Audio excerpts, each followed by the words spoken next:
हरे कृष्णा। आप सभी का एक बार फिर स्वागत है। हरे यहाँ कृष्णा। पे हम हरे कृष्णा हम भगवत गीत, भगवान का गीत, भगवान ने जो अपने वाणी में कृष्ण को बताया था वो हम यहाँ समझने का प्रयास कर रहे हैं।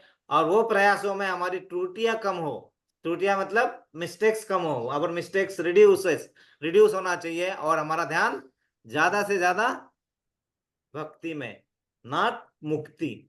मुक्ति मनुष्यों को मिलती है और भक्ति भक्तों को मिलती है। तो हमें मनुष्य से भक्त की तरफ तो हमारा प्रयास होना चाहिए और ये प्रयासों में हमें सफलता मिले। We should get all the progress, हमारा उसमें प्रोग्रेस होता रहे। इसलिए हमें क्या करना चाहिए? शुरू करते हैं हम किससे?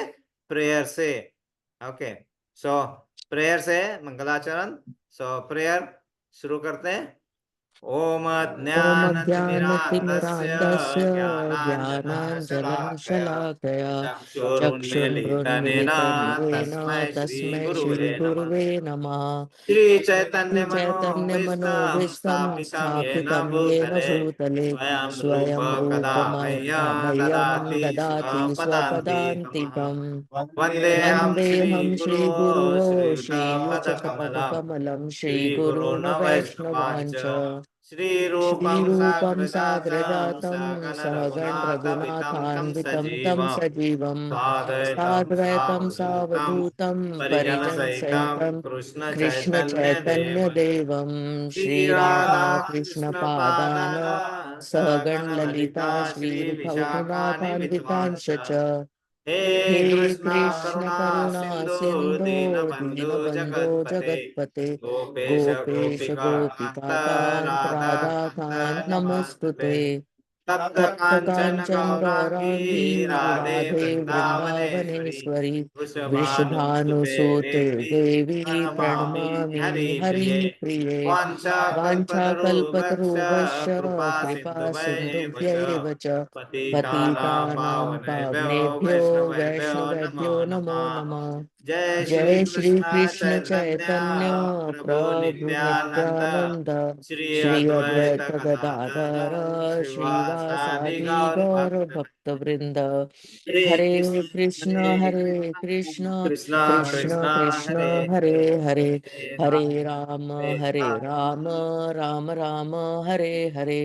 हरे हरे कृष्णा हरे हरे कृष्ण कृष्णा कृष्ण कृष्ण कृष्णा हरे कृष्णा हरे। हरे हरे हरे हरे हरे राम राम राम राम हरे राम हरे। हरे हरे हरे हरे कृष्णा कृष्ण कृष्ण कृष्णा कृष्ण कृष्णा हरे हरे। कृष्णा हरे हरे राम हरे राम राम हरे राम हरे। राम हरे। हम गुरु महाराज का प्रणाम मंत्र बोलेंगे। नमः नमो ओम विष्णुपादाय विष्णुपादाय कृष्ण कृष्ण पृष्ठाय पृष्ठाय भूतले भूतले श्रीमते श्रीमते जया जय पताका पताका स्वामिनिति निधि नामिने। नमः। नमो आचार्य पदाय निताय कृपा प्रदायने गौर और कथा कथा धाम दया धाम दया नगाराग्राम तारिणे। तारिणे नमः। जय श्री नमो ओम कृष्ण विष्णुपादाय कृष्ण भूतले पृष्ठाय भूतले श्रीमते भक्ति श्रीमते भक्ति वेदांत वेदांत स्वामिन्निति नामिने। नमस्ते नमस्ते सरस्वते सरस्वते देवे गौरवाणी प्रचारिणे चारि निर्विशेष विशेष शून्यवादी पाश्चात्य देश तारिणे। पाश्चात्य देश जय श्री तारिणे कृष्ण जय श्री चैतन्य प्रभु चैतन्य नित्यानंद प्रभु श्री अद्वैत नित्यानंद गदाधर श्री अद्वैत शिवासादि गौर भक्त वृंद। ओम नमो भगवते वासुदेवाय। ओम नमो भगवते वासुदेवाय। देवाय ओम भगवते वासुदेवाय। ओम ओम नमो नमो भगवते भगवते वासुदेवाय। वासुदेवाय। ओम नमो भगवते वासुदेवाय। ओम ओम नमो नमो भगवते भगवते वासुदेवाय। वासुदेवाय। हरे कृष्णा। हरे कृष्ण। हरे कृष्णा। आप सभी का एक बार फिर स्वागत है। हम यहाँ पे भगवान का गीत, भगवान ने जो हमारे लिए अर्जुन को युद्ध क्षेत्र में जो गीत बताया था वो गीत हम समझने का प्रयास करते हैं और उस प्रयास हमारा शुद्ध तरीके से होता रहे। इसीलिए हमें क्या करना होता है कि जो भी हम कर रहे हैं ना, वो करने का तरीका भावना से जुड़ा होना चाहिए, भाव से जुड़ा होना चाहिए। अगर बिना भाव से करेंगे तो क्या होता है, वो करते तो हम हैं, लेकिन वो सब कैसा होता है, भौतिक दृष्टि होता है। मतलब हम जो पूजा करते हैं, पूजा अर्चना आराधना जो भी कर रहे हैं, वो भौतिक स्तर पे हो रहा है। मतलब करने के लिए एक पूजा हो रहा है, we are doing some worshipping and then कुछ कर रहे हैं, that it is just a nominal, एक काम हो जाता है, इतना करना है, एक आरती करना है, भोग लगाना और खत्म हो जाता है। लेकिन वही अगर हमें अच्छी प्रक्रिया से करना है, भाव से करना है, तो वो कैसे आएगा? भाव खरीदने से बाहर मार्केट में जाएंगे और आधा किलो भाव दे दो तो नहीं मिलेगा ना। वो हमारे अंदर ही उत्पन्न होता है, और वो उत्पन्न जब होता है ना, अंदर से तरंग आएगी, हमें ऐसा महसूस होता है। और वो धीरे धीरे होगा, ऐसा नहीं है कि हम पहले ही करने जाएंगे और वो सब हो जाएगा, नहीं। लेकिन वो करने के तरीकों से बहुत कुछ होता है। हम किस तरह से करते से, सवेरे उठे, नहा लिया, और हम ठाकुर जी को, लड्डू गोपाल को उठाने जा रहे हैं। हम क्या करते, बहुत जल्दी होती, गड़गड़ गड़गड़ उठाया, पट दरवाजा अपना खोला, पर्दा, और उठा दिया। लेकिन उसका तरीका कैसे हो सकता है अच्छा तरीका? हम पहले जाए, पहले पर्दा खोलने के पहले कुछ संकेत करें, कुछ घंटी बजाए, ताकि वहां पे, और फटाक से लाइट में चालू कर दें, है ना, एकदम वो मंदिर के लाइट एकदम धड़ धड़ धड़ चालू हो गए। समझने ऐसा है कि लड्डू गोपाल अंदर सोए हुए हैं, वो डर जाएंगे ना।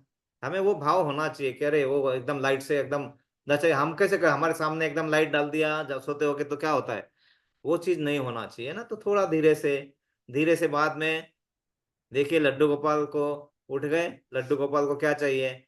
तो सबसे पहले, कुछ करने के पहले, आरती पूजा करने के पहले हमारा गुरु मंत्र लेके, और वहां पे उन्हें कुछ ऑफरिंग, दूध अगर दे सकते हो तो अच्छी बात है, चलो उठ के दूध पीना है, लड्डू गोपाल दूध पियोगे, फ्रूट्स खाओगे, जो भी है वो उनको ऑफर करो पहले। और ऑफर करके फिर धीरे से, अगर स्नान वगैरह कराने की इच्छा है तो पूछ लीजिए, आज नहाना है क्या, गर्म पानी से नहाना है क्या, कैसे नहाना है, अगर स्नान करा रहे तो ये जो होता है ना, कुछ तरीके होते हैं, और वो तरीका बहुत ही अच्छे तरीके से, यहाँ पे एक उदाहरण से, आज एक कथा सुन रहे थे उसमें आया था, तो वो मैं सोचा कि उसको भी हम यहाँ पे डिस्कस करते हैं। हमने सबने भीष्म पितामह का नाम सुना है? किसी ने नहीं सुना है? सुना है। आवाज करेंगे, सभी ने सुना है। ओके। तो भीष्म पितामह जब बाणों की शैया पे थे, है ना, बाणों की शैया में आखिरी में जब युद्ध समाप्ति की तरफ था, बाण की शैया पे थे, और उनकी एक इच्छा थी, और वो इच्छा सिर्फ एक ही जन जानते थे। कौन जानते थे? भगवान स्वयं। वो जानते थे कि यहाँ पे भीष्म पितामह की इच्छा क्या है, और वो करने के लिए उन्होंने बहुत सारे कार्य भी किए। सबसे पहले तो भीष्म पितामह जो 12 महाजनों में से एक है, उनको गौरवान्वित करने के लिए भगवान ने क्या किया, जो प्रश्न पूछे गए युधिष्ठिर महाराज, जिसका आंसर भगवान दे सकते थे, भगवान ने किसी तरह उसे टाल के सभी पांडवों को कहाँ लेके आए? भीष्म पितामह के पास। और उन्हीं से भीष्म स्तुति करके है, उन्हीं से सब कुछ भगवान के बारे में सुनवाया। क्योंकि भगवान क्या करते करते अपने भक्त को जब भी गौरवान्वित करने का मौका आता है, भगवान कभी भी छोड़ते नहीं है। छोटी सी छोटी हमारी की हुई सेवा, भगवान उसके कृपा के रूप में हमें उसका फल देते ही देते हैं। इसलिए उन्हें अच्युत कहा गया है। मतलब कहीं भी कोई भी चीज में हमें वो छोड़ते नहीं है। मतलब किसी भी चीज का थोड़ा सा भी अपने हमने किया, ऐसा थोड़ा नाम भी लिया, अरे हाँ उसने नाम लिया था तो उसको मुझे कुछ ना कुछ तो देना ही है। तो वहां पे बाण शैया पे थे, और भीष्म पितामह चाह रहे थे कि मैं भगवान के चरण स्पर्श करूं, चरण स्पर्श करूं। लेकिन वो क्या थे, बाण की शैया पे सोए हुए थे, तो उठ नहीं पाते थे। तो उन्होंने क्या बोला, चलो मैं अपने वाणी से ही स्पर्श करता हूं भगवान के चरणों को, वाणी से। और अपनी वाणी से उन्होंने भगवान के चरण स्पर्श किए और उन्हें कहा, भगवान मैं आपसे एक चीज मांगता हूं। बोले क्या चाहिए? भीष्म पितामह बोले मुझे एक वरदान दो। बोले कौन सा वरदान चाहिए, मांगी। बोले मेरी बेटी का विवाह करना है और वो बेटी का विवाह आप करा के जाएंगे। भगवान बोलते आप तो ब्रह्मचारी हैं, है ना? आपकी बेटी कब हुई मुझे पता भी नहीं चला, है ना? कब है आपकी बेटी, कौन सी बेटी है आपकी? भीष्म पितामह कहते हैं आपको सब पता है, और वो जो है वो बेटी जो है, वो बेटी आपने ही उत्पन्न की हुई है, प्रकट की हुई है, और वो सभी को दी हुई है, पूरे जग को दिया हुआ है वो बेटी। और वो बेटी क्या है? हमारी मति, हमारी बुद्धि, है ना? हमारी बुद्धि जो है वो बेटी है। और बोले उसका विवाह करना है। बोले उसका विवाह किससे करना है बताओ? भगवान पूछते हैं। बोले किससे करेंगे? आप खुद उसके वर बनना है और उसका विवाह करना है। क्यों? क्योंकि पुत्री जो होती है ना, पुत्री, वो पुत्री का मतलब क्या होता है? वो पिता के हर इच्छाओं का समाधान करना, पुत्री का मीनिंग होता है हर जगह उन्हें साथ देना। वो शादी के पहले ऐसा व्यवहार होता है पुत्री का। शादी के बाद क्या होता है? पतिव्रता, है ना? पतिव्रता मतलब जो पति कहेंगे, जो करेंगे, वो वो पत्नी करती है। पतिव्रता उसको कहते हैं ना। तो देखिए, भीष्म पितामह, क्यों उन्हें 12 महाजन कहा जाता है? उनकी देखो, उनकी मांग क्या है कि मेरी मति, मेरी बुद्धि मेरे वश में नहीं है, और अगर वो विवाह होगा आपसे तो क्या हो जाएगा? आप उसके पति बनेंगे और आपकी पत्नी। और इसीलिए वो पतिव्रता का धर्म निभाते हुए क्या करेगी? जो आप बताएंगे वो करेंगे। इसलिए मेरी मति क्या हो जाएगी? अपने आप आपके कहे हुए मार्ग पे चलेगी। इसको कहते हैं शरणागति। इसको ही कहते हैं शरणागति मतलब हम समझते हैं कि मुझे वहां जाके शरणा, अपने आप का सब समर्पण करना है। समर्पण नहीं है। समर्पण मतलब कैसा? वैसा समर्पण नहीं जैसे हम बोलते हैं सब अस्त्र शस्त्र डाल दिए, अब मैं जो करना है करो। समर्पण मतलब हमारे जो मन, जो हमारे कंट्रोल में नहीं होता है ना, वो कंट्रोल में लाने का कार्य जो कर सकते हैं उनके हाथ में अपने डोरे देना है। नहीं तो हमारा मन तो भागते ही रहेगा, भागते ही रहेगा। और हमने शुरू में देखा था विषयासक्ति। विषयासक्ति मतलब विषय, क्या विषय होता है? आंख कुछ देखना चाहती है, जीभ कुछ चटोरा चटोरा खाना चाहती है, कान कुछ सुनना चाहते हैं, है ना? टच कहीं और टच करना चाहते हैं। ये सब विषयासक्ति हमारे मन में, और मन के घोड़े ऐसे भागते रहते हैं ना। अभी के अभी आंख बंद किया और थोड़ा सोचा, लंदन, यूएस, 31st, देखा, अरे वाह, है ना? सब ये सब ऐसे धड़ाधड़ आते हैं ना, उसको हम रोक नहीं पाते, और रोक पाएंगे भी नहीं कभी। कभी भी हमने कोशिश करने के क्या ना, तो कुछ होगा नहीं। इसीलिए क्या बताया? इसलिए ये जो भीष्म पितामह ने जो बताया ना, बहुत इंपॉर्टेंट है कि क्या करो? मेरी उस पुत्री से, कौन सी पुत्री? मति, मेरे मति से विवाह कर लो। और वो हो जाए तो क्या हो जाएगा? बस वो आपकी आज्ञा का पालन करेगी। आपकी आज्ञा का पालन कर लिया, मेरी मति आपकी आज्ञा के अनुसार चलेगी, मेरी तो बल्ले बल्ले। ये बहुत इंपॉर्टेंट है, बहुत इंपॉर्टेंट है। और हम वहां से भाग रहे, हम भाग रहे।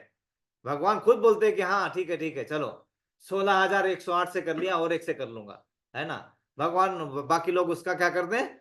मजाक बनाते हैं, ये करते हैं, क्योंकि उन्हें ज्ञान नहीं है। और उसको कुछ हमें उसका मतलब ऐसा बहुत एग्रेसिव हो जाएगा, ऐसे कैसे बोला तुमने? ऐसा करना भी नहीं होना चाहिए हमारी तरफ से। क्योंकि हमारा जितना धैर्य हम रख पाएंगे उतना ही समझ लेना कि हम भगवान के भक्त बनने के मार्ग पे है। जहां धैर्य खोते हैं हम, मतलब हम भी उस असुरों के तरह ही है। और भगवान क्या करते हैं? अपने जो क्रिया करना होता है उन्हें, वो करने के लिए भगवान बहुत सारे लीलाएं करते हैं और हमें पता नहीं चलता है। अभी हम भागवतम पढ़ रहे हैं, और भागवतम में स्कंद तीसरा चल रहा है, अध्याय 17वां चल रहा है, जिसमें अभी हिरण्यकश्यप के बारे में चल रहा है। तो उसमें बहुत ही सुंदर वर्णन आता है, बहुत शॉर्ट में। आपने देखा भी, उसको थोड़ा कंटिन्यू रखना चाहिए क्योंकि वो हमारे मन को समझ में आना चाहिए। तो क्या होता है कि भगवान के द्वारपाल होते हैं दो, जय विजय। वो वहां पे जब ब्रह्मा जी के पुत्र जाते हैं, चार पुत्र, चार कुमार, सनत कुमार, सनंद कुमार, सनातन, सनत कुमार, सनंद कुमार। तो उनको वो रोकते हैं, और रोकने से क्या होता है, ये ऋषि मुनि होने के बाद भी इन्हें भी गुस्सा आता है। लेकिन वो गुस्सा किसके लिए आता है? भगवान से देखने के लिए, भगवान को देखने के लिए, मतलब भगवान को समर्पित है वो गुस्सा, इसलिए वो माफ रहता है। लेकिन वो उनको शाप दे देते हैं, किनको? जय विजय को, जो पहरेदार है दो। वो शाप मिलता है तो भगवान क्या होता है ना, भगवान उनके बीच में आ जाते हैं फटाक से कि अरे ऐसा ऐसा है, इतना भी शाप मत दो कि वो मुझसे बहुत दूर तक चले जाए और वो जल्दी वापस ना आए ना। उनका अगर ये शाप का समय खत्म हो जाएगा तो वो जल्दी से मेरे सानिध्य में आ जाए, इतना रखो।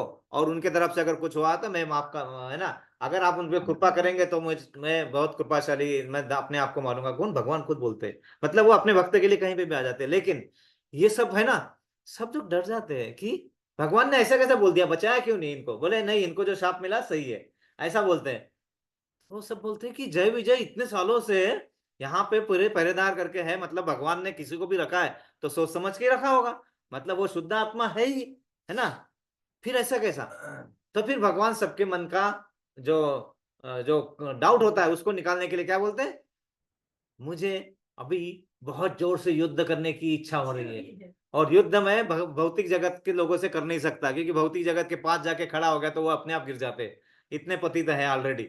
तो उनसे क्या युद्ध करूंगा मैं, है ना। मुझे युद्ध करने के लिए मुझे समतोल, मेरे शक्ति वाला चाहिए, है ना। ये प्रभु जी देखो डोले शोले बना के, है ना, ऐसे, है ना, ऐसा।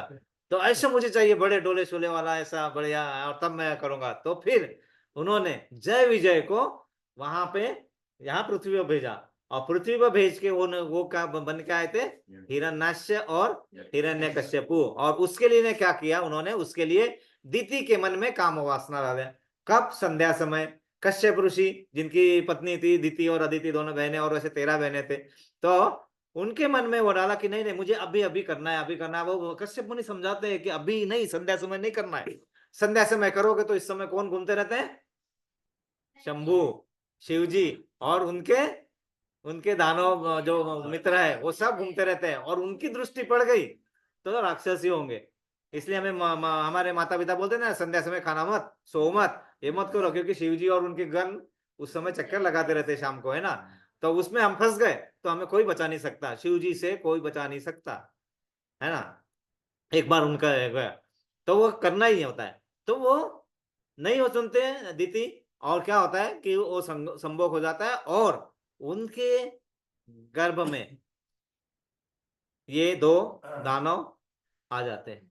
और उसके बाद में दीति को पता चलता है कि ऐसे गड़बड़ हो गया है, अभी अभी ये तो, और वो जो सब है वो कश्यप मुझे बताते हैं कि ऐसा ऐसा, अब यहाँ से क्या होने वाला है? राक्षस। और ये सब जाएंगे, ये देवी देवताओं को बहुत परेशान करने वाले हैं। तो दीति को बहुत दुख होता है।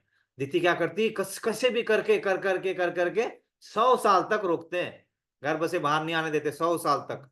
और उसके बाद में फिर ये भगवान की लीला है ना, तुम क्या करोगे ना, कहाँ तक होगा ना। उसके बाद में ये उनका जन्म होता है। लेकिन जैसे ही ये गर्भ में आते हैं, पूरे त्रिलोक में अंधेरा छा जाता है, अंधेरा वगैरह। और जैसे अंधेरा छाता है ना, तो देवी देवताएं जो है ना, सब घबराने लगते हैं। सब उनके ब्रह्मा जी के पास जाते हैं, ब्रह्मा जी क्या हो रहा है? ब्रह्मा जी को भी नहीं पता होता है क्या हो रहा है। ब्रह्मा जी बोलते हैं भैया नहीं पता। शिव जी को बुलाएंगे, शिव जी बोलते हैं मुझे नहीं मालूम क्या हो रहा है, ये सब क्या हो रहा है। शिव जी आपका कुछ ना, नहीं मुझे नहीं मालूम है। ये सब डरे रहते हो, सब एकत्र जगह, एक जगह हो जाते हैं, और डर के कारण अपना फिर क्या करते हैं? जब डर लगता है तो हम क्या करते हैं? हम भगवान की आराधना करते हैं। तो वो सब के उनके आराध्य कौन है? विष्णु जी, कृष्ण, वो सब की आराधना करते हैं विष्णु जी। फिर विष्णु जी बोलते हैं अरे ये सब डरे हुए, अगर ये डरे हैं तो मानो और बाकी सबका क्या होगा? वो तो फिर तो अपने आप को कुछ भी कर देंगे। इसलिए इमीडिएटली बताते हैं, चिंता मत करो, ये जो है ये जय विजय है मेरे, और ये जय विजय मुझे लड़ाई करना है, और मुझे शक्तिशाली चाहिए। इसलिए ये वो जो गर्भ में है, जब तक गर्भ में रहेंगे, क्योंकि जब भी ये दानवी वृत्ति वाले लोग आएंगे तो उस समय अंधकार छाएगा ही, और अशुभ घटनाएं होगी, है ना। आंधी आएगा, तूफान आएगा, बादल गरजेंगे, असमय बारिश होगी, कुछ भी होता रहेगा, ज्वालामुखी, अग्नि, वह सब आते रहेगा, है ना। ये सब अशुभ होता रहेगा। मतलब दानवी वृत्ति के लोग हैं। अब हमारे पास कितने बार अशुभ होता है? अभी घर में पूछो, मम्मी को पूछो क्या हो गया, अरे पूरा समर में बारिश आ रही है, अरे बेकार हो गया सब, है ना, पूरे समर में बारिश आ रही है। फिर बोलते हैं अरे वहां बाढ़ आ गई, और सब हम तो तैयार भी नहीं थे, खेत अभी पूरा, अभी खलियान, पूरा खेत खलियान हरा हरा भरा था, बारिश आ गई। ये कितने बार होता है? बार बार होता है। क्यों होता है? क्योंकि हम सब यहाँ पे आसपास आसुरी बत्ती के ही लोग हैं, और हम थोड़े भाग्यशाली है कि हम कम से कम यहाँ पे आके बैठ के सुन तो ले रहे, समझ तो ले रहे, भगवान के दिया हुआ ज्ञान समझने का प्रयास तो कर रहे हैं ना, क्योंकि हमारे पास वो थोड़ा सा पुण्य था बोल रहा हूं मैं, है की बात नहीं कर रहा हूँ, वो रहता है। लेकिन हम उसको बहुत जल्दी खर्च कर देते हैं, ऐसा डेबिट, ऐसा बैंक बैलेंस लेके, वो डेबिट कार्ड जैसे मिलता है ना, हाँ ना, ये भी ले, ये भी ले, खचा खच खचा खच खचा खच हम उसका व्यय कर देते हैं, और फिर कंगाल जैसे थे वैसे ही हो जाते हैं। तो इसलिए भगवान क्या बताते हैं, यहां तक जो है तुम भोग रहे हो, यहाँ बैठे हुए हो, प्रारब्ध, मतलब पहले जो तुम्हारा था, इसके कारण तुम यहाँ पे सुन रहे हो, कर रहे हो, आगे का डिसाइड करने वाले तुम हो। तकदीर बनाने वाले ने कुछ कमी न की, ये तो मुकद्दर का खेल था, किसको कुछ मिला किसको कुछ मिला। आप मुकद्दर कौन है? हमारा मुकद्दर कौन? हम खुद डिसाइड करते हैं। भगवान ने तो हमें खुली छूट दे रखी है, जाओ और जो करना है करो। हम ही है जबरदस्ती, अरे ये भी लेना है, वो भी करना है, वो भी करना है, अरे ये मस्त मजा करना है क्या, बताओ तुम्हें वहां जाके क्या मजा आ रहा था, क्या गाने, क्या डांस, और ये वो, ठीक है वो सब अच्छा है, हाँ, 31st मनाओ, हाँ, ये सब, और क्या बोलते हैं, हाँ, तुम्हारा मालूम रहेगा, सुबह रखा है, सुबह कार्यक्रम रखा है 1 तारीख को सुबह, है ना, हाँ, तो सुबह सुबह कार्यक्रम, एनीवे। तो हम क्या करते हैं ना, हम लोग को जो मिली हुई छूट है ना, वो समझ नहीं पाते, और उसका मिसयूज चलता रहता हमारा, और उस मिसयूज के चक्कर में हम फंसते जाते हैं। इसलिए क्या होता है कि वो वहां से हमें बाहर निकालना होता है। अब मैं ही भूल गया मैं कहाँ था, हाँ कहाँ था प्रभु जी मैं, विष्णुदेव के साथ हमारा जो क्या बोलता है चेतना मति का विवाह का विषय हाँ, में था। तो विवाह मती उनका विवाह हुआ, उधर से उधर तक हाँ, और विवाह होने के बाद हम क्या करें, हमारी मति को भगवान को समर्पित कर दिया, हमारी बुद्धि को भगवान को समर्पित कर दिया। और यहाँ पे क्या हुआ था, वो हिरण्यकश्यप जब आए यहाँ पे, तो सबसे पहले क्या हुआ, वो दिन दिन दिन बढ़ने लगे, खटाखट खटाखट ऐसे शक्ति बढ़ाओ, जिम में जाओ, ये प्रोटीन खाओ, ये करो वो करो, और ऐसे बड़े बड़े बड़े बड़े, और इतने ऊंचे है बताए वहां पे कि अगर वो मुकुट लगा लगा देंगे तो वो मुकुट भी वो आकाश को छूने लगेगा, इतने बड़े बड़े वो देखते थे, बड़े बड़े। और ऐसे होने के बाद फिर भगवान को मजा आता है। और उन्होंने आके फिर क्या किया, जैसा बाकी था, जैसा पता था, उन्होंने देवी देवताओं को, सभी लोगों को परेशान करना शुरू किया। वो पृथ्वी को पानी में डुबाना शुरू कर दिया, पृथ्वी को ही दबाना शुरू कर दिया, ये सब कार्य शुरू कर दिया, क्योंकि उनके पास शक्ति पूरी थी, क्योंकि वो भगवान के पास ही आए हुए थे, हमें नहीं पता था। तो फिर भगवान आते हैं अपना बड़ा अवतार लेके, और फिर पहले हिरण्यकश्यप को सिखाते हैं उनको, उसको दंड देते हैं, है ना। और फिर उसके चक्कर में उनका जो भाई है, कौन, हिरण्यकश्यपु, किसी को पता है हिरण्यकश्यपु और हिरण्याक्ष में बड़ा कौन है? हिरण्यकश्यपु। हिरण्यकश्यपु। लेकिन जो पृथ्वी पे आया था सबसे पहले, कौन आया था? हिरण्याक्ष। ये क्या होता है कि जब गर्भधारणा होती है, गर्भधारणा में जो बेबी पहले आता है, उसके ऊपर दूसरा आता है, और बाहर आते होकर दो दूसरा वो पहले आ जाता है। अभी देखो ना, आप किसी ट्यूब में 2 कंचे डालोगे, कंचा होता है ना, कंचा मार्बल, गोटी, एक गोटी डाला, दूसरा गोटी डाला, पहले कौन सा आएगा? जो दूसरा डाला है। इसीलिए बाहर पहले हिरण्यकश्यप आया था, तो बाहर के जगत के लिए हिरण्यकश्यप बड़ा लगता है, लेकिन है हिरण्यकश्यप बड़ा भाई उनमें से, है ना। तो ये छोटे भाई का अंत हो गया, और तभी से वो क्या हो गए, नंबर 1 एनिमी किसके? विष्णु के। और इसीलिए वो जो है, मेरे राज्य में कोई विष्णु का नाम भी लेगा तो मैं उसको काट दूंगा, कर दूंगा, ये सब है ना, क्योंकि वो नंबर 1 शत्रु थे। उसके बाद का हमें पता है प्रहलाद महाराज आए और वो सब है। और प्रहलाद महाराज को तो इतनी ज्यादा भगवान चाहते थे कि उन्होंने वो ही नहीं, उनके आने वाली पीढ़ियों को भी ये बताया कि जब जब कोई पीढ़ी जहां पे भी जरूरत होगा, मैं खुद आके दर्शन दूंगा। बलि महाराज जो उनके नातू थे, किनके नातू, मतलब ग्रैंडसन प्रहलाद महाराज के। एनीवे, तो ये सब जो चीजें हैं, नाम से हमें बहुत फायदा मिलता है। ये नाम स्मरण करना, नाम अपराध के इसमें फंसना नहीं है किसी ने भी, है ना। नाम अपराध, नाम करते रहना है। और हम जो है भगवत गीता का 4था अध्याय जिसका नाम है दिव्य ज्ञान, वो हम कर रहे थे। हम श्लोका नंबर 18 पढ़े थे पिछले बार, और करेक्ट या श्लोका नंबर 18 में क्या बताया था कि जो मनुष्य कर्म में अकर्म और अकर्म में कर्म देखता है, वह सभी मनुष्यों में बुद्धिमान है और सब प्रकार के कर्मों में प्रवृत्त रहकर भी दिव्य स्थिति में रहता है। बहुत इंपॉर्टेंट है, और ये बहुत गहन विषय है। आराम से समझता भी नहीं है, और समझता तो भूल जाते हैं। कर्म में अकर्म, अकर्म में कर्म। अब नाचते रहते क्या बोल रहे हैं, कुछ तो है ना। कच्चा पकड़ पक्का पकड़, पक्का पक्का, ऐसा हमारा मन घूमते रहता है इधर उधर, है ना।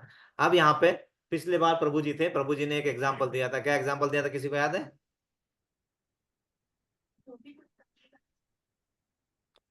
हाँ, लेकिन वो एग्जाम्पल क्या दिया था? बहुत अच्छा, सही।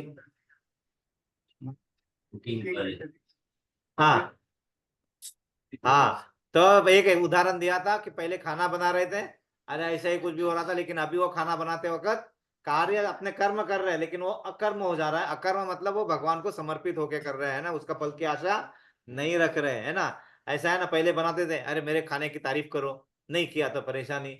आप वो तारीफ के पीछे नहीं जा रहे, मतलब अकर्म है। और एक एग्जाम्पल दिया था अर्जुन का। अर्जुन जब वहां पे लड़ाई करने का आए थे, अर्जुन ने क्या किया, पहले अपने जो कर्म थे क्षत्रिय धर्म निभाने के, वो क्या किया, भगवान को समर्पित करके। तो उनके जो कर्म कर रहे थे वो अपने आप अकर्म। अकर्म मतलब जिसके फल की हमें कोई आसक्ति नहीं होती है, वो फल का। बहुत एक और उदाहरण है, जनक महाराज, राजा जनक। राजा जनक के पास कुछ कमी थी? कुछ भी कमी नहीं थी, सब कुछ था उनके पास। फिर भी वो प्रजा को सिर्फ खाना खिलाना और प्रजा को सिर्फ उनका देखभाल करना नहीं, प्रजा को भगवत भक्ति में लाने का भी कार्य कर रहे थे। इसलिए राजा जनक को भी एक 12 महाजनों में एक जगह मिली है, राजा जनक को भी, है ना। वो भक्ति में लाने का काम भी कर रहे थे, मतलब वो अपना कर्म कर रहे थे, लेकिन वो अकर्म हो जा रहा था अपने आप। और दूसरा एक एग्जाम्पल है, हमने सन्यासी देखे, लठ वाले सन्यासी, त्रिदंडी। त्रिदंडी सन्यासी। वो सन्यासी कभी हमने देखा है कुछ काम करते हुए? यहाँ पे कुछ काम कर रहे हैं, ऐसा नहीं कर रहे हैं, वो तो भगवान के इसमें भक्ति में रहते हैं। वो कुछ काम नहीं करते हैं, अकर्म है, लेकिन फिर भी काम करते हैं। वो अकर्म में कर्म को देखते हैं, और कर्म में अकर्म को। ज्यादा कंफ्यूज होने की जरूरत नहीं है। जो भी कार्य हम कर रहे हैं, आगे भगवान समझाएंगे। अभी आप कंफ्यूज हो गए ना, कर्म कर्म कर्म कर्म क्या हो रहा है पता नहीं है, अपने आप समझाएंगे भगवान आगे अभी हमें कि क्या करना है कि तुम्हारा कर्म अकर्म बन जाए। मतलब जो कार्य हम कर रहे हैं, वो कार्य का हमें कोई भी दोष ना लगे, अच्छा भी नहीं बुरा भी फल नहीं चाहिए हमें ना, वो सब करने के लिए। तो आगे हमें समझाएंगे। और नाम जो है, नाम हमेशा लेते रहना चाहिए, ये बहुत इंपॉर्टेंट है ना। एक और एग्जांपल है, आज हम पढ़ रहे थे कि नाम का कितना अच्छा हमारे ऊपर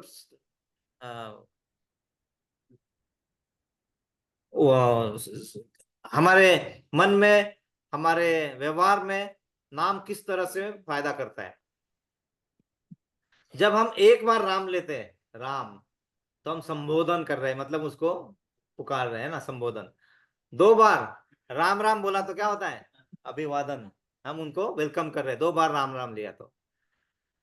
3 बार राम राम लिया, राम राम राम, तो हम संवेदना प्रकट कर रहे हैं, अरे यार तेरा कुछ अभी ज्यादा कुछ होने वाला नहीं है, राम राम राम, है ना। बार बार कहो तो क्या होता है, वो संकीर्तन बन जाता है। राम राम राम राम राम राम भी बोलेंगे तो वो संकीर्तन बन जाता है। और कहते रहोगे ऐसे बार बार, हमेशा कहते रहोगे दिन रात, तो वो साधना बन जाता है। क्या बन जाता है? साधना। देखो नाम का फायदा देखो कितना है। और जब साधना में निरंतरता आती है, मतलब हमेशा कंटिन्यूअसली हम साधना करते हैं, तो सिद्धि मिलती है। और सिद्धि जीवन, राम नाम की सिद्धि मिल गई तो क्या हो गया, जीवन की सार्थकता। उसके बाद में जीवन में और कुछ चाहिए हमें? राम नाम की सिद्धि मिल गई, उसके बाद में कुछ चाहिए? कुछ भी नहीं। देखो नाम शुरू होता है राम से, और जब उसको उसको कंटिन्यूअस हम बढ़ाते जाते हैं, तो क्या क्या मिलता है हमें जो हम सोच भी नहीं सकते, उसके बाहर, है ना, राम नाम की सिद्धि मिल जाती। चलो और भी नहीं समझना है, सवेरे सवेरे हम किसी मिलते हैं, राम राम। दूसरा, थोड़ा दोपहर तक होती है, बड़े उत्साह में आते, बोलते हैं जय श्री राम, है ना। फिर उत्साह के साथ उमंग भी आती है, तो हम क्या बोलते हैं? जय जय श्री राम, है ना? देखो उत्साह बढ़ते जाता है हमारा ना, जय जय श्री राम।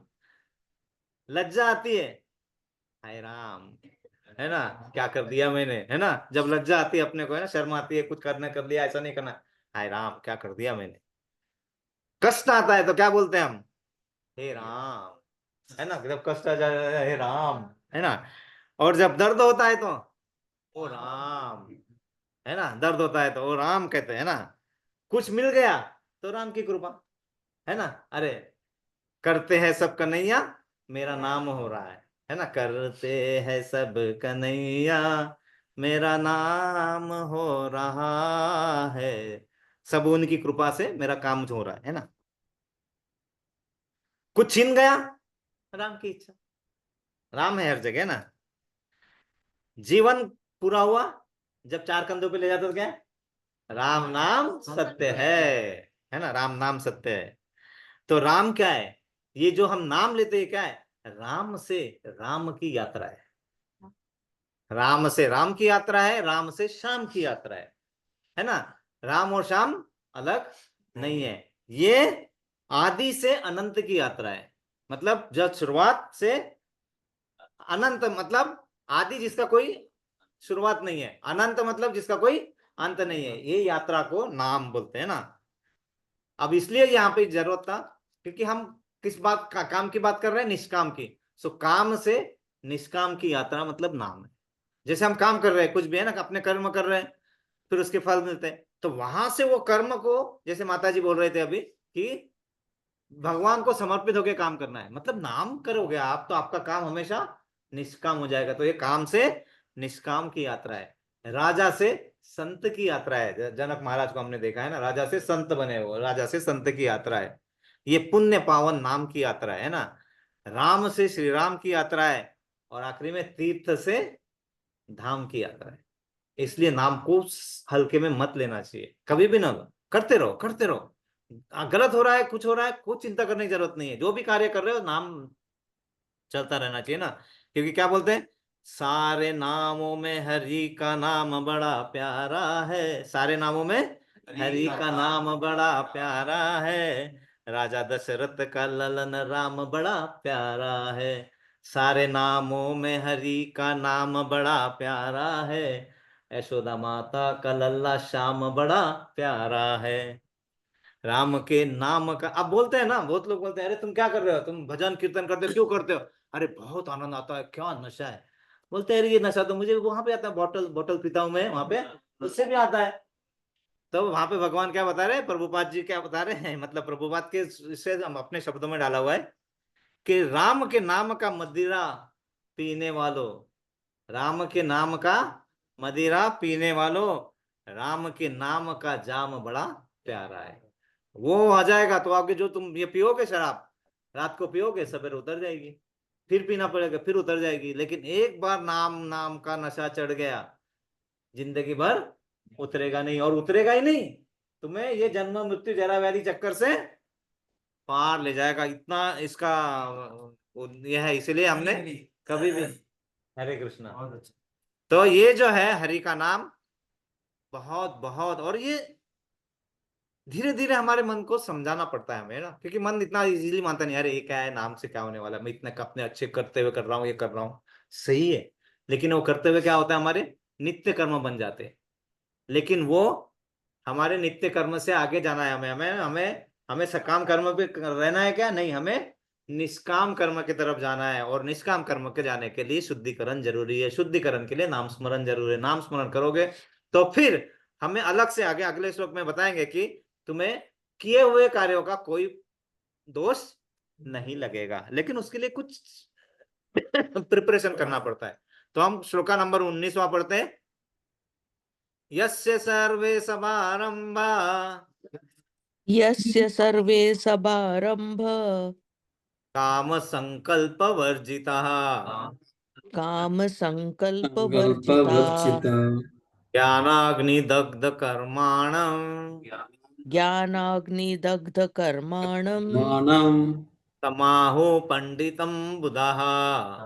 तमाहु अहो पंडितम पंडितं बुधाः। बुद्धः यस्य जिसके, सर्वे सभी प्रकार के सभारंभा प्रयत्न उद्यम काम इंद्रिय तृप्ति के लिए इच्छा पर आधारित संकल्प निश्चय वर्जिता से रहित है।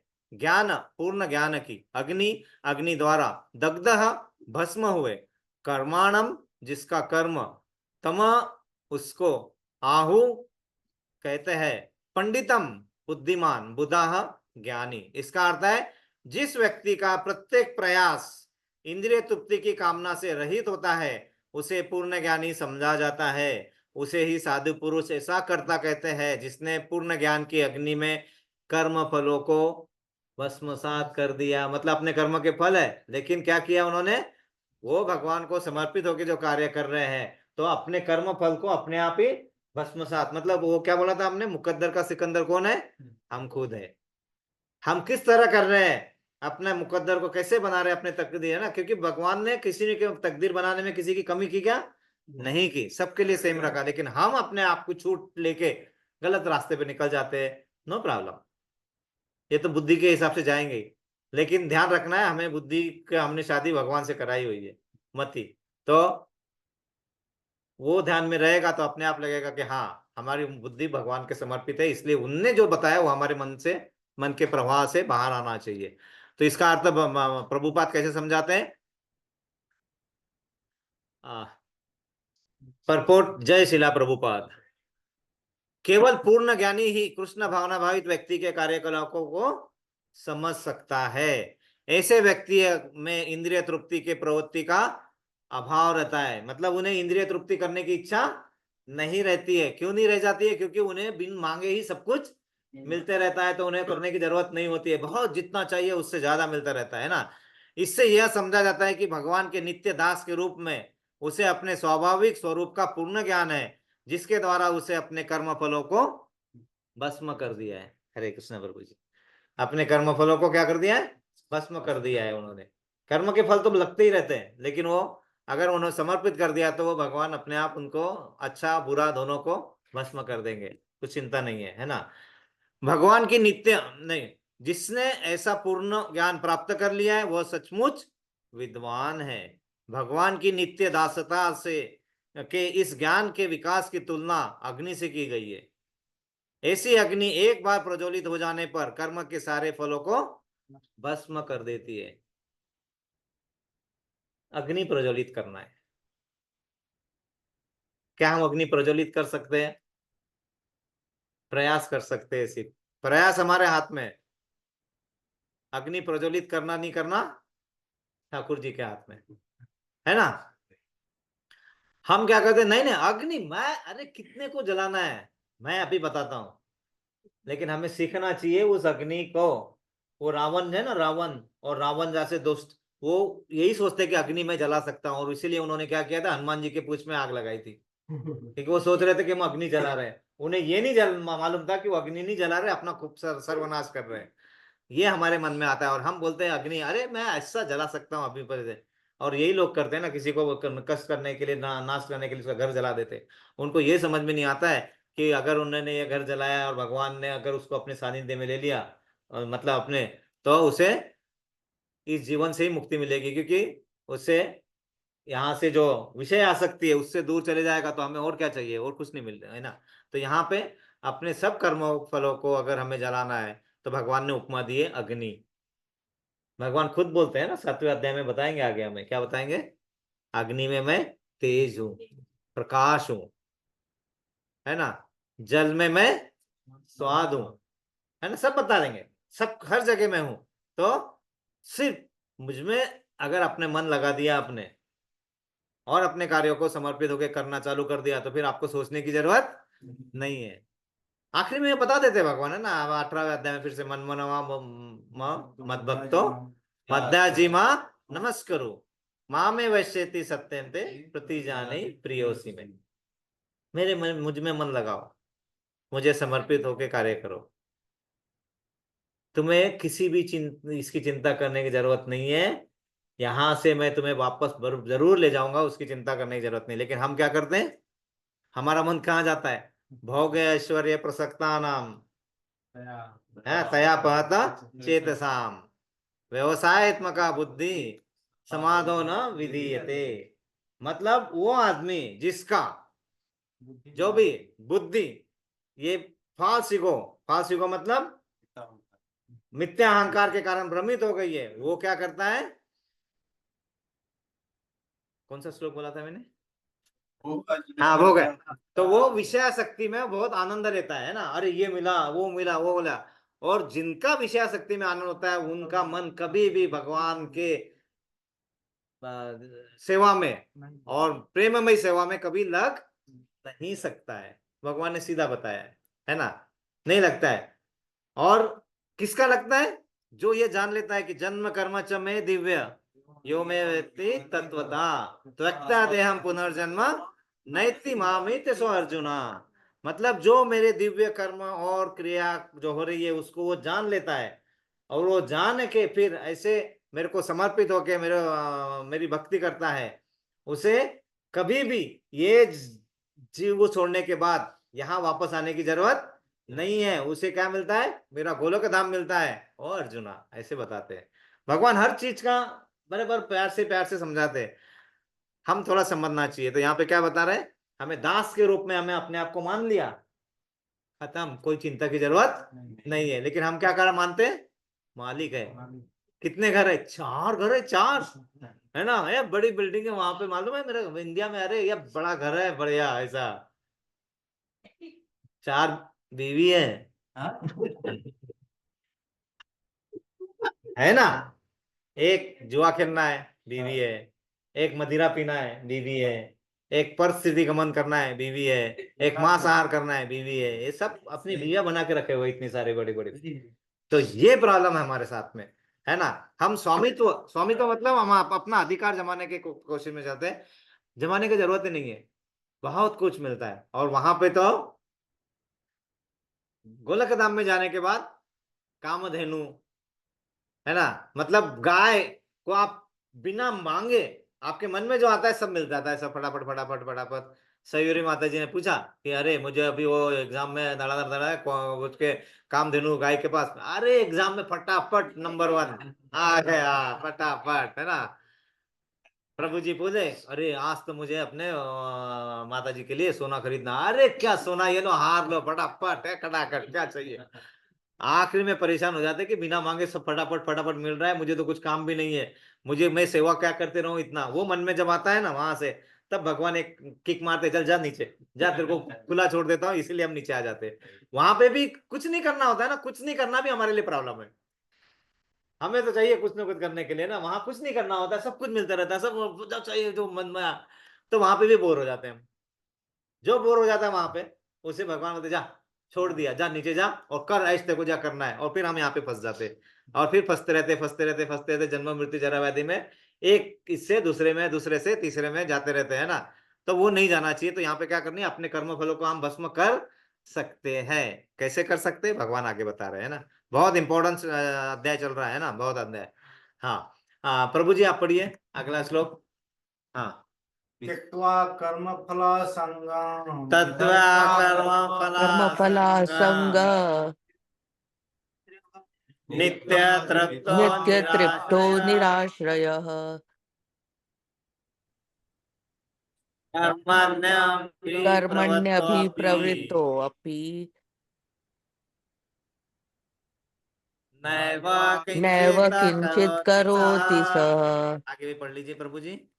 त्यक्ता त्यक्त्वा त्याग कर कर्म फल असंगम कर्म फल ही आसक्ति नित्य सदा तृप्त तृप्त निराश्य आश्रय रहित कर्मणि कर्म में अभिप्रवृत्त पूर्ण तत्पर रहकर अपि मन भी न नहीं एवं निश्चय ही मन किंचित कुछ भी करोति करता है सह मन वह अपने कर्म फलों की सारी आसक्ति को त्याग कर सदैव संतुष्ट तथा स्वतंत्र रहकर वह सभी प्रकार के कार्यों में व्यस्त रहकर भी कोई सकाम कर्म नहीं करता। कर्मों के बंधन से इस प्रकार की मुक्ति तभी संभव है जब मनुष्य कृष्ण भावना भावित होकर कार्य कृष्ण के लिए करे। कृष्ण भावना भावित व्यक्ति भगवान के शुद्ध प्रेम वश भी कर्म करता है, फलस्वरूप उसे कर्म फलों के प्रति कोई आकर्षण नहीं रहता। यहाँ तक कि उसे अपने शरीर निर्वाह के प्रति भी कोई आकर्षण नहीं रहता, क्योंकि वह पूर्णतया कृष्ण पर आश्रित रहता है। वह न तो किसी वस्तु को प्राप्त करना चाहता है और न अपनी वस्तुओं की रक्षा करना चाहता है। वह अपनी पूर्ण सामर्थ्य से अपना कर्तव्य करता है और कृष्ण पर तो सब कुछ छोड़ देता है। ऐसा अनासक्त व्यक्ति शुभ अशुभ कर्म फलों से मुक्त रहता है। अतः कृष्ण भावना में से रहित कोई भी कार्य करता पर बंधन स्वरूप होता है और विकर्म का यही असली रूप है, जैसा कि पहले बताया जा चुका है। हरि बोल, हरे कृष्णा। बहुत ही अच्छा प्रभु जी ने पढ़ा। यहाँ पे क्या बताया कि हमें कर्म बंधन से मुक्ति चाहिए। कैसे चाहिए? अब भगवान धीरे धीरे हमें समझा रहे है ना। सबसे पहले क्या बताया है कि अपनी आसक्ति को त्यागो। आसक्ति को मतलब जिसकी बहुत इच्छा है, मतलब ये चाहिए चाहिए चाहिए, जैसे है ना एक छोटे बचपन में छोटे रहते ना हम लोग। हाँ, मैं भी छोटा था। छोटा हाँ बचपन में। ओके। हाँ बचपन में तो एक यहाँ पे गए दुकान में, और वहां से एक चॉकलेट या ऐसा कुछ था, वो चाहिए था। मुझे लेके दो, मुझे लेके दो, मुझे लेके दो। और उस समय हमारी स्थिति ऐसी नहीं होती थी कि चॉकलेट वॉकलेट खाया ना खाया सब में। मेरी माता जी बता रही थी, घर चलो, मैं तुम्हें कुछ मीठा खिला दूंगी। नहीं नहीं, अभी चाहिए, अभी चाहिए। आसक्ति ना, है ना, अभी चाहिए, अभी चाहिए। क्या हुआ? दिया मम्मी ने छड़ी, और कितने चॉकलेट चाहिए अभी तेरे को बता। ये धाधड़ धाधड़ जो मारना चालू किया, जो मारने मारते मारते लेके गए घर तक। फिर घर में पूछा चॉकलेट चाहिए क्या? हाँ नहीं बोल रहा हूँ, फिर भी हाँ, फिर भी ये हमारा मन होता है। ये इतने हमें यहाँ पे लताड़े पड़ती है यहाँ पे भौतिक जगत में, फिर भी मन वही चाहता है। बोलते हैं अगर तुम्हें पैसा मिला तो वो पैसे के कारण जेल में जाके आए हो, अभी वो पैसे के कारण तुम्हारा संबंध घर परिवारों से खराब हो गया है, फिर भी चाहिए। पूछेगा 4 लाख दिरहम, पानी आ जाता है मुंह में फटाफट फटाफट, है ना, तो पानी धड़ा धड़ा। ये चीज यहाँ पे भगवान बता रहे हैं कि जो आसक्ति जिससे हमें नहीं है, वो छोड़ दो।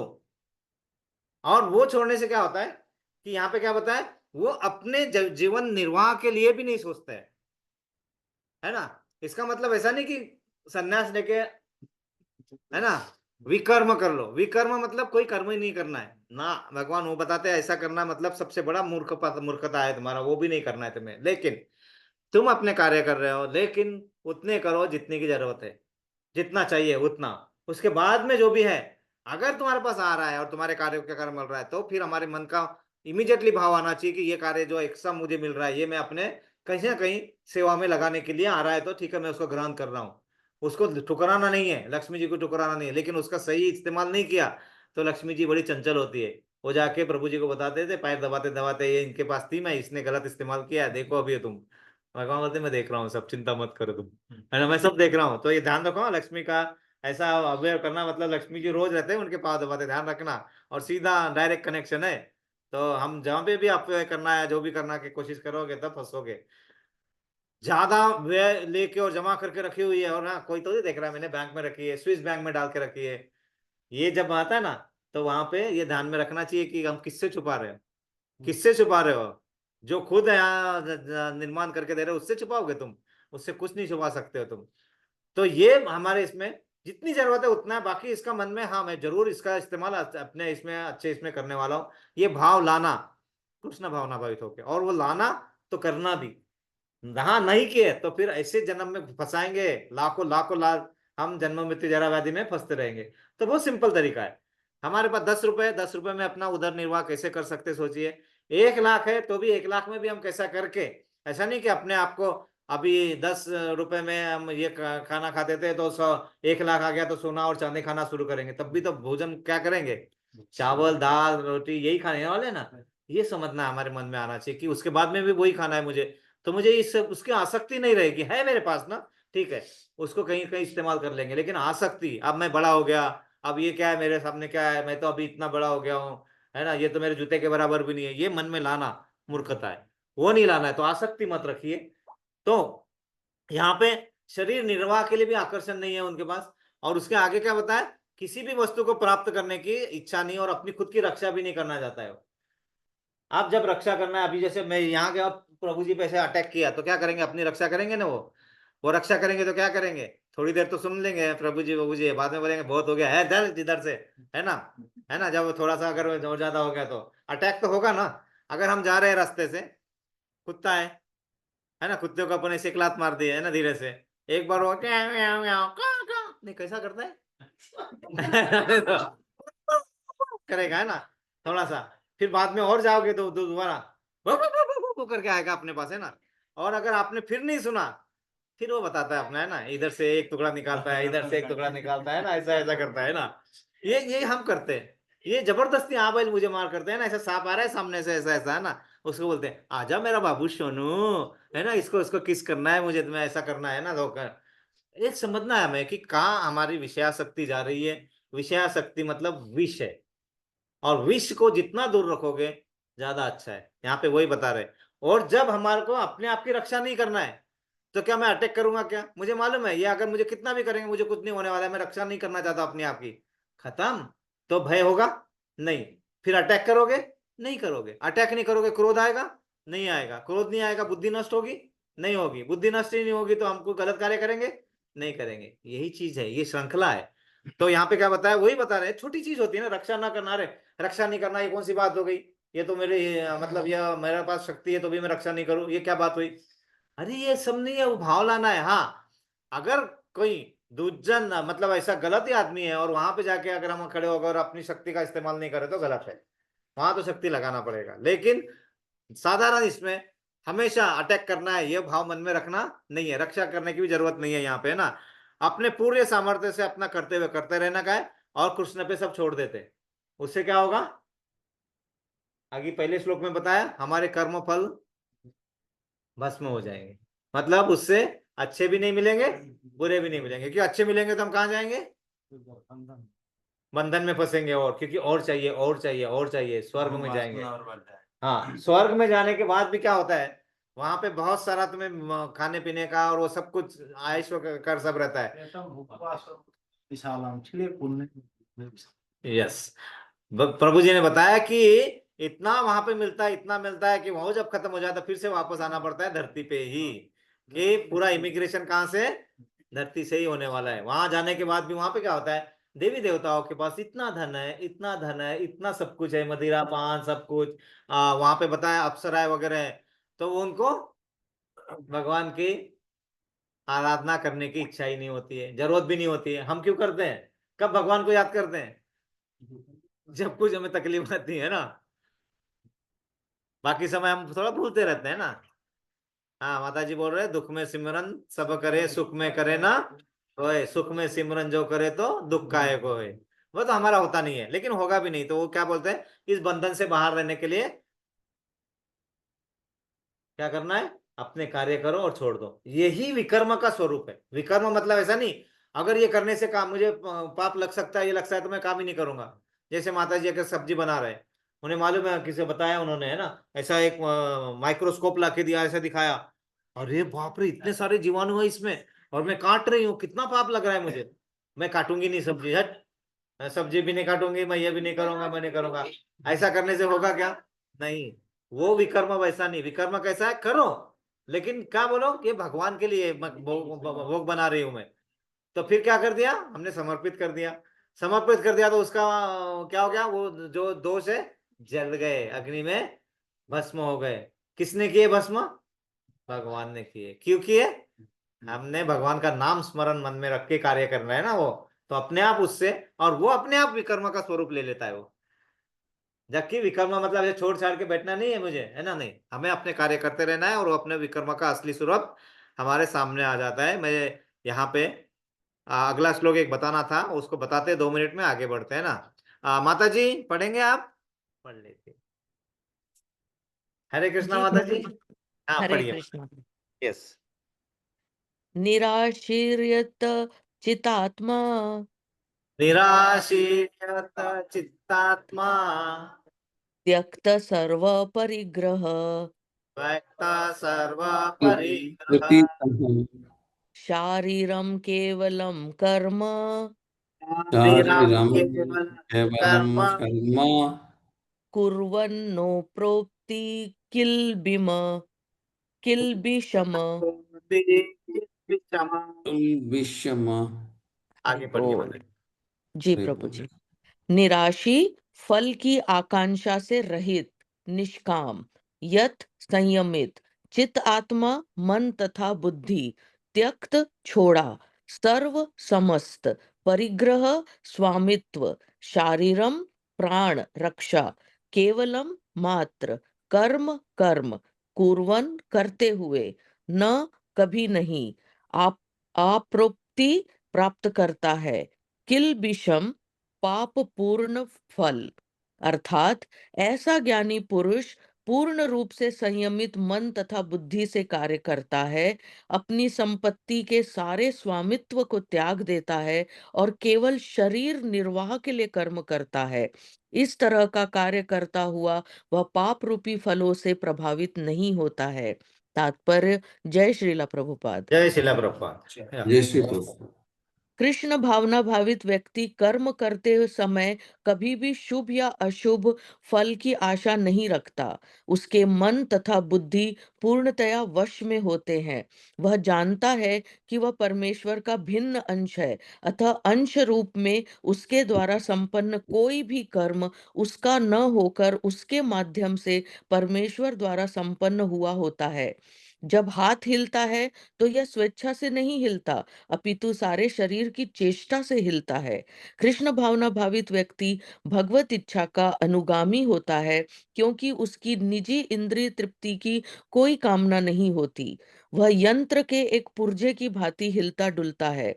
जिस प्रकार रख रखाव के लिए पुर्जे को तेल और सफाई की आवश्यकता पड़ती है, उसी प्रकार कृष्ण भावना भावित व्यक्ति कर्म के द्वारा अपना निर्वाह करता रहता है, जिससे वह भगवान की दिव्य प्रेमा भक्ति करने के लिए ठीक बना रहे। अतः वह अपने प्रयासों के फलों के प्रति निश्चेत रहता है। पशु के समान ही उसका अपने शरीर पर कोई अधिकार नहीं होता। कभी कभी क्रूर स्वामी अपने अधीन पशु को मार भी डालता है, तो भी पशु विरोध नहीं करता, न ही उसे कोई स्वाधीनता होती है।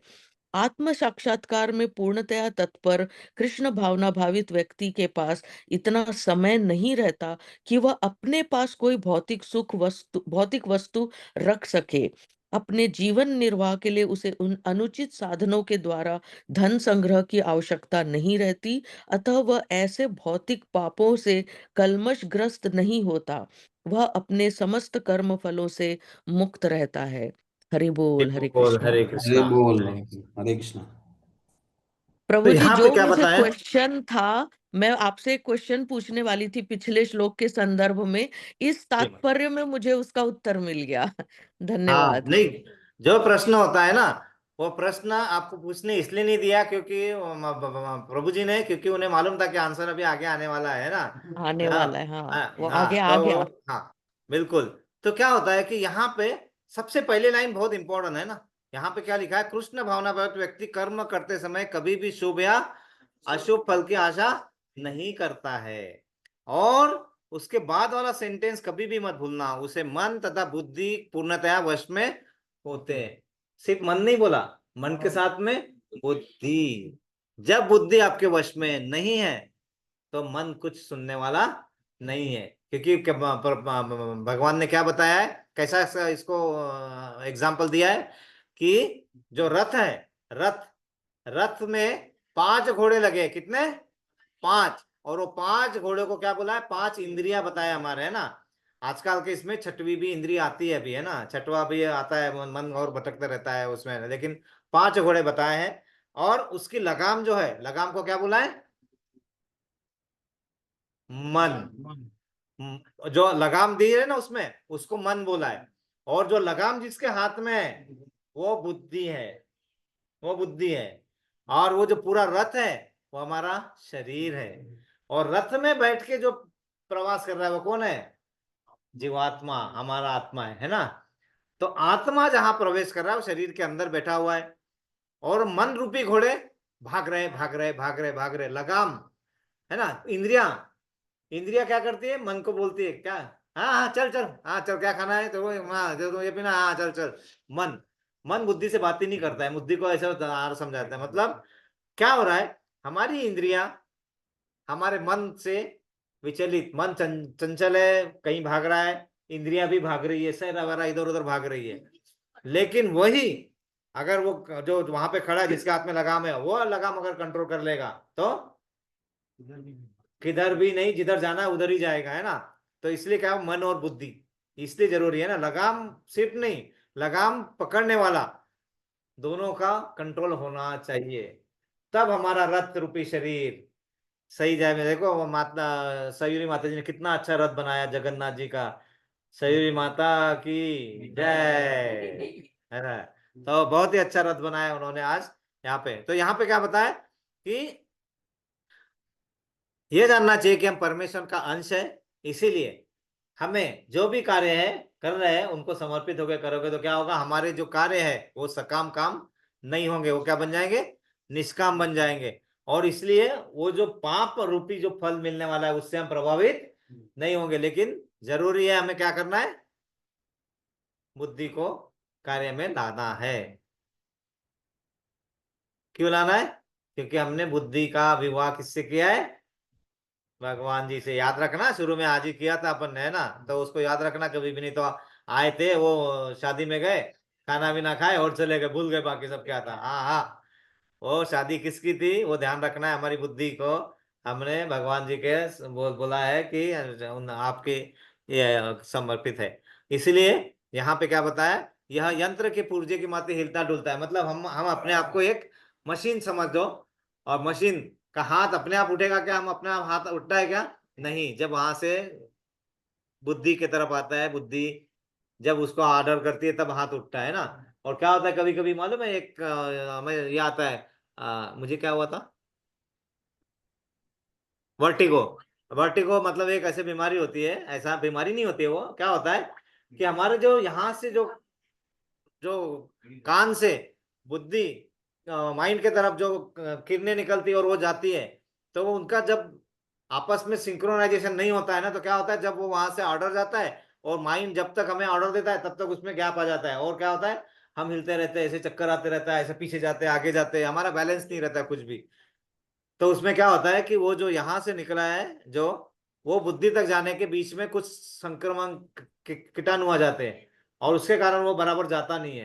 तो हमें क्या करना पड़ता है, फिर हमें उसको थोड़ा सा उसमें डिले डालना पड़ता है, कि ताकि जब तक वो सिग्नल आए तब तक तो खड़ा रहे तू, है ना। तो वो उसका इलाज होता है। तो यहाँ पे क्या बताया, ये जो है हमारे मन से अपने हिसाब से नहीं चलता है, ये एक पुर्जे की तरह है। किसका? मशीन का पुर्जा, है ना, एक पार्ट है। और वो पार्ट कौन चला रहा है? हमारे भगवान, है ना। ये अगर हमें मन में समझ के चलेगा तो हमारे को कोई भी किसी का भी हम स्वामी मानेंगे अपने आप को? नहीं, स्वामी मत मानो। अपने शरीर निर्वाह के लिए जो जितना चाहिए उतना ही धन एकत्रित करो, उससे आगे का है जो भी वो दूसरे कार्य में लगाओ। तो हमें कभी भी उससे ज्यादा, क्या होता है, हम इतने ज्यादा करते रहते हैं, अरे बहुत काम करना है, बहुत काम करना है, ठीक है करना है ना, लेकिन कितने की जरूरत है पहले सोच लो, है ना। उतना करने के बाद अगर हमें भक्ति करने के और वो नाम स्मरण करने के बाद कुछ करना है तो करो। हम वो नहीं करते, उससे ज्यादा करने के पीछे क्या बोलते हैं, मैं बहुत संग्रह कर लूंगा, बहुत संग्रह कर लूंगा, बाद में यूज करूंगा। बाद में यूज होता ही नहीं है ना। तब तक क्या करता है, अरे मैं बुढ़ा हो जाऊंगा, पूरा ऐसा रिटायर हो जाऊंगा, फिर जाऊंगा मैं बोलूंगा बहुत घूमूंगा, ट्रेकिंग करूंगा, पहाड़ पे चढ़ूंगा। अरे इधर तुम्हारे घुटने नहीं चलेंगे तब, है ना, इधर कमर आऊं आऊं आऊं आऊं होगा, तब कहाँ पे पहाड़ पे जाओगे, तब कहाँ कुछ करोगे, आनंद लोगे? आनंद आज ही लेना है ना आज। क्यों, कब ले सकते हैं हम आनंद? जब हम भगवान को सच्चिदानंद स्वरूप में मानेंगे। भगवान को एक, हाँ, एक इच्छा है, किसी एक शक्ति है, एक ऐसा है प्रकाश है, इतना ही मान के चलोगे तो हम आनंद ले पाएंगे क्या? नहीं ले पाएंगे। क्योंकि जब प्रकाश सामने से आता, क्या देख सकते हो तुम? नहीं देख सकते, हम अंधे हो जाते हैं उस प्रकाश में। लेकिन वो देखते हैं कि प्रकाश के साथ में आकृति भी है, और वो ही नहीं है, अरे धीरे हमारे पास में आ गया, हमसे आदान प्रदान हो रहा है, अभी हमसे बात कर रहे हैं, हमसे हो रहा है। इसलिए भगवान, असली बार बार हम कहते हैं, जब हम सबके साथ में रहते हैं तो क्या करना चाहिए, भगवान के बारे में बात करना चाहिए, और अकेले में है तो भगवान से बात करना चाहिए, है ना, इतनी हमारी शक्ति भक्ति में कन्वर्ट होना चाहिए। तो यहाँ पे क्या लिखा है, भगवान की दिव्य प्रेम भक्ति में ठीक बना रहे, यही हमारा मन का कार्य करने का तरीका होना चाहिए, उससे ज्यादा नहीं। इतना कार्य ना करे, इतने इसमें ना घुसे कि हमारा वहां से मन ही विचलित हो जाए और हम बस पैसा पैसा पैसा पैसा पैसा के पीछे भागते रहेंगे। वो करोगे तो कभी भी अनुचित साधन, फिर क्या करते, पैसा चाहिए तो क्या करोगे, अरे इनके पास बहुत पैसा है, चलो इनको अपन टॉर्चर करते हैं अभी, है ना, इनको एक फोन करते हैं, कैसे में तू पैसा दे नहीं तो तुम ये करूंगा, है ना, फिर दाऊद बनते हैं, है ना, वो बहुत पैसा है, फिर इधर से ये लो उधर से वो लो, गलत कार्य करने की सोचोगे। यहाँ पे एक बताया, कली 5 जगहों पे निवास करता है, कली कहाँ कहाँ पे निवास करता है। एक सबसे पहले जहां पे मांस मच्छी मटन खाया जाता है, दूसरा मदिरा पान, सोना, तीसरा, यस माता सोना, जी, सोने सोना, में, सोना, वेरी गुड, फिर परस स्त्री गमन, है ना, फिर बिना मेहनत के कमाए हुआ धन, कली वहां पे रहता है। जुआ एक है, और बिना मेहनत से किया हुआ धन किसी भी तरह से आया आपका, वो फ्री वाला धन जो है वो वहां पे भी कली बढ़ता है। क्यों, क्योंकि वो धन हमें बिगाड़ेगा। भूतम पानम स्त्रियं शून्यं यत्र अधर्म चतुर्विधम्। प्रभु जी एक श्लोक की बात कर रहे हैं, मुझे नहीं मालूम है, प्रभु जी बताइए। भागवतम का श्लोक है। कहाँ जाना? हाँ, तो भूतम पानम स्त्रियं शूना यत्र अधर्म चतुर्विधम्। हाँ, तो चारों जहाँ अधर्म होएगा वहीं पे जाए। प्रभु जी वो भागवतम का एक उदाहरण ले रहे हैं, मैं फटाक से 2 मिनट में बता देता हूँ कि वहां पे क्या होता है कि वहां पे जब परीक्षित राजा जो अपने वहां पे राज्य करते रहते और बहुत अच्छे से करते थे, एक दिन ऐसे घूमते घूमते जाते हैं तो वहां देखते हैं कि एक आदमी एक बैल के 3 पैर काट चुका है, चौथा काटने की तैयारी कर रहता है। तो वो देखते हैं, बोलते हैं क्या है, तुम क्या कर रहे हो, मतलब ऐसा एकदम चिढ़ जाते हैं, और उसे मारने के लिए बोलते हैं, नहीं नहीं नहीं प्रभु, मैं आपका दिया हुआ कार्य कर रहा हूँ, भगवान का दिया हुआ कार्य कर रहा हूँ, मैं कली हूँ। और वो क्या करता रहता है, वो चार चार पैर कौन कौन से होते हैं मालूम है, हरि बोल। धर्म, अर्थ, काम, मोक्ष। यस माता जी, बिल्कुल कहा है ना। तो चारों में से कौन सा पैर अभी जिंदा है, 3 पैर तो ऑलरेडी कट चुके हैं अपने कार्य, है ना, काम, तो उसको भी काटने के पीछे लगा हुआ कौन, कली। और वो महाराज देख लेते हैं, वो तो उसको बोलते हैं मैं तुझे छोड़ूंगा नहीं, मेरे राज्य में नहीं है, उसे वो दंड देते हैं, बोलते हैं नहीं नहीं मुझे तो क्षमा करो, मुझे कुछ तो करो। बोले ठीक है, तुम्हें 4 जगह दे देंगे रहने के लिए। अभी 4 नहीं, अभी 5 जगह भी है जहां पे बिना कार्य किए ऐसे धन मिलता है, वो 5वीं जगह भी है, लेकिन 4 जगह हमने हमने अभी जो डिस्कस किया। और कली बोलता है ठीक है 4 जगह में रहेंगे, और जाके देखते हैं तो परीक्षित महाराज के राज्य में वो 4 जगह ही नहीं है, क्योंकि वहां पे कोई जुआ खेलने वाला घर नहीं है, मदिरा पान होता नहीं है, कोई मांस मच्छी खाता नहीं है ना, परिस्थिति गमन करता नहीं है। बोले कली में रहूंगा कहाँ, ये तो मेरे साथ बहुत ये हो गया, इसलिए फिर वहां धीरे से क्या बोलते हैं, सोने में से।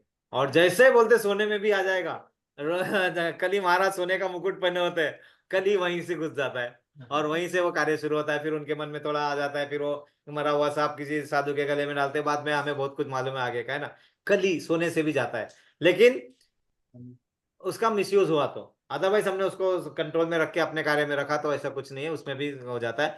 तो यहाँ पे क्या लिखा है, अपने जीवन निर्वाह के लिए अनुचित साधनों के द्वारा धन संग्रह करने की आवश्यकता नहीं, क्योंकि उसमें कली है, कलह ही आएगा। अतः ऐसे भौतिक पापों से कलमशग्रस्त नहीं होता, वह अपने समस्त कर्मों फलों से मुक्त रहता है। कौन, पहचान कौन, वही है जो अपने कार्यों को भगवान को समर्पित करके, अपने पूरे बुद्धि को भगवान के साथ समर्पित करके कार्य करता है, तो उसे कोई भी चिंता करने की जरूरत नहीं है। हमारा भी मन ऐसे ही चलता रहे, हमारी भी चिंता दूर होते रहे, और हमारा माता जी अभी घर पे है, प्रभु राम प्रभु, उनका तबीयत थोड़ा ठीक नहीं है, उनकी तबीयत जल्दी जल्दी स्वस्थ हो, हमारी तबीयत और स्वस्थ हो। दुलाल प्रभु अभी थोड़े अभी नासाज है उनकी थोड़ी प्रकृति, तो नासाज से जल्दी थोड़ा साज की तरफ आ जाए, ताकि, है ना, हमें भजन कीर्तन और अच्छा सुनने को मिले। हम सभी का जो हम बीमार है यहाँ पे भौतिक जगत में आके, बीमारी से जल्दी जल्दी बाहर आए और भगवत धाम जाने की तैयारी में जुट जाए पूरी तरह से। इसलिए हम तीनों सबके लिए 3 बार प्रेयर करेंगे। हरे कृष्णा कृष्णा हरे हरे कृष्णा, कृष्णा कृष्णा कृष्णा हरे हरे हरे हरे हरे राम राम राम हरे राम हरे हरे हरे हरे हरे कृष्णा कृष्णा कृष्णा कृष्णा हरे हरे हरे हरे हरे राम राम राम हरे हरे हरे कृष्णा कृष्णा कृष्णा हरे हरे हरे राम राम हरे हरे। मैंने जो भी कहा अगर उसमें कुछ गलती हुई गई तो मुझे क्षमा करना, और जो भी अच्छा सुना है वो शिल प्रभुपाद की जय। एक बार जय। प्रभुपाद जी के लिए प्रेयर करेंगे। हरे हरे कृष्णा कृष्णा कृष्णा कृष्णा हरे कृष्णा हरे हरे हरे, हरे हरे राम राम राम हरे हरे हरे हरे हरे कृष्णा कृष्णा कृष्णा कृष्णा हरे हरे कृष्णा हरे हरे हरे राम राम हरे राम हरे राम हरे कृष्णा हरे कृष्णा कृष्णा हरे हरे कृष्णा हरे हरे राम हरे हरे। राम राम हरे हरे। हरे हरे। वांछा कल्पतरु कल्पतरुभ्यश्च वश्य कृपा कृपा सिन्धुभ्यश्च सिन्धुभ्यैव च पतितानां पतितानां पतितानां पावनेभ्यो वैष्णवेभ्यो नमो वैष्णवेभ्यो नमो नमः। नमो अनंत नमः। कोटि वैष्णवंद की वैष्णव नंद जय, की जय गुरुदेव की जय, जय श्रील प्रभुपाद की जय, जय ग्रंथराज श्रीमद् भगवद गीता की जय। निताय जय। गौर प्रेमानंदे। हरि हरि हरि हरि बोल। सभी बोल। एकत्रित भक्तों की जय जयकार हो। Hare Krishna all gurus to assemble devotees Hare. Hare Hare Krishna सर्व एकत्रित भक्तांचा जय जयकार असो Hare. Hare Krishna all gurus to assemble devotees Hare Krishna. Hare Shri गुरु और कृष्णा श्री गौरांग की जय जयकार हो। हरे कृष्णा जय दिला प्रभुपाद। हरे कृष्णा। हरे कृष्ण। एक लास्ट चीज में है अभी।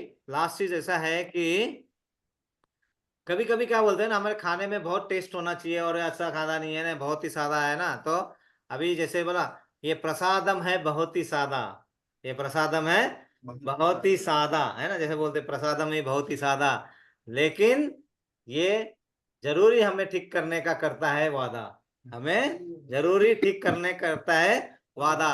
हमारा हमारी इच्छा, हमने हमारा पूरा मन है भगवान के पास जाने का इरादा, और वो इरादा भी कम नहीं बहुत ही है ज्यादा। हरे कृष्णा हरे कृष्णा हरे कृष्णा। कृष्णा। मैंने लिखा है। तो सभी का धन्यवाद एक बार फिर से। हरे धन्यवाद कृष्णा। प्रभु जी।